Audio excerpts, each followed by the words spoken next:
Okay, so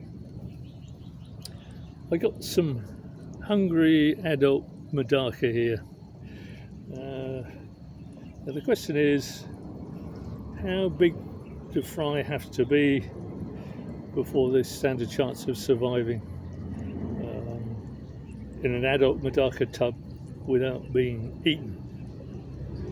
Now, obviously, fry have a better chance in a heavily planted tub of hiding out of the way, but my tubs are all bevel and no planted areas, just floating plants, and so there's a much greater risk of fry being eaten if they will fit inside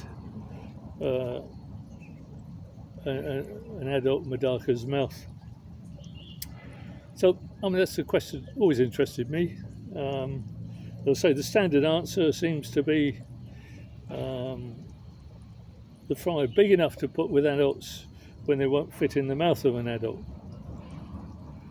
I mean, usually it appears also to be suggested that MEDAKA fry should be about 1 centimetre or 10 millimetres or 3/8 of an inch long to be safe to move them into an adult tub, and at that length then they don't run the risk of being eaten. Now, adult MEDAKA can happily eat mosquito larvae, which may be up to 1 centimetre long. So I've never really found any discussion of why the 1 centimetre length was chosen as being safe for MEDAKA fry. So some time ago I did a very rough analysis myself, and I thought I'd repeat it again now.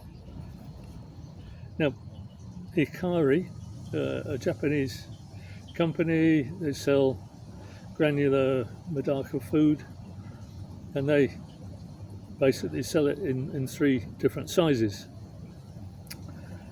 Granules less than 0.2 mm are for fry from hatching up to 15 mm length, about 5/8 of an inch length.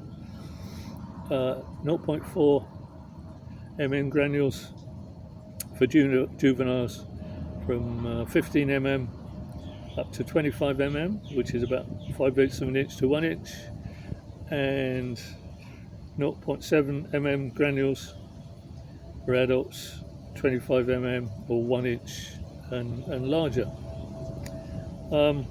So we could assume from that maybe an adult MEDAKA has a mouth which can take, say, up to 1 millimetre, 1 mm size of food, whatever it is, whether it's granules or fry.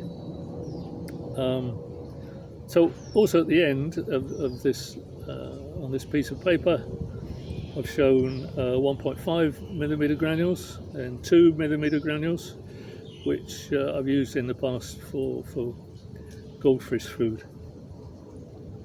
So I'll show. Now, this is not a scientific experiment. This is just a very simple, rough way of looking at things. So I'll show how adult MEDAKA might deal with 1.5 mm food. So let's throw in some food and see what they do. Now, if you look, they're trying to eat it. They'd happily eat it. They like it, but very, very difficult for them to get it in their mouths. Just chase it around, but it won't fit. They're chasing around very hard, trying to eat it. They're very hungry, but there's no way. So that is 1.5 mm. There's some 2 mm. They're trying to get the green ones are one thing of 1.5. The red one's about 2 mm. So yeah, no way they are going to get fry into their mouth to eat, say at 1.5 to 2 mm. size, body thickness. So, I mean, so the only reason they can eat that 10 mm long mosquito larvae is because the thickness of the mosquito larvae is 1 mm or less in thickness, which I think if you see mosquito larvae, you can assess that. So the safe size of MEDAKA fry in an adult tub is not really determined by the length, but by having a thick enough body that it would be larger than an adult's mouth. So we round up the safe thickness size a bit and assume the fry's body should be at least 2 mm thick to avoid being eaten.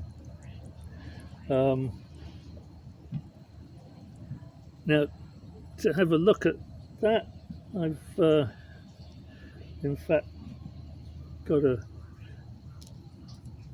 few bits of twig that I've cut to length. And I mean, you can see them here. So they're 10 millimeters, 1 centimeter, 3/8 inch long, and 2 mm diameter or thickness. So I'm going to go across to a hatching container and demonstrate how long the fry might be to actually reach the 2 mm thickness. So here are different size fry. I've got my little bits of twig, so drop in and move around. Maybe you can judge against the twigs, you know, what size of the fry and how big they are. Now, a lot of the fry in here are 10 millimeters or more. You can see that, for example, there's one there which is about 10 millimeters and is only just about 2 millimeters wide. Others, which maybe are smaller, still might be 2 millimeters wide. But 10 millimeters, I think, is about the right length to look at. You know, you can see one just about here, you know, disappeared, which is about that length and about that width, that thickness. Some more coming into shot, though there's one there which is maybe 8 mm long, which is still 2 mm wide. Anyway, so that's, sometimes I remind myself how big fry are. If I just try and judge it on the way they look, there's a big one, where is he? Down here somewhere, just disappeared. Some of the larger ones I think, oh yeah, they need to be that big. This one just, where's he gone? Anyway, I tend to, if I just look at what size they are on their own, I tend to think they're not long enough, but they're not big enough to be safe. But, you know, judging using little twigs like this, it reminds me, in fact, what I consider to be relatively small are meeting that 2 mm thickness and should be safe. So yeah, maybe a standard recommendation, 10 mm long is okay. Maybe you could go a little bit shorter than 10 mm, but there's not that much difference in terms of how old they are before they can be moved. So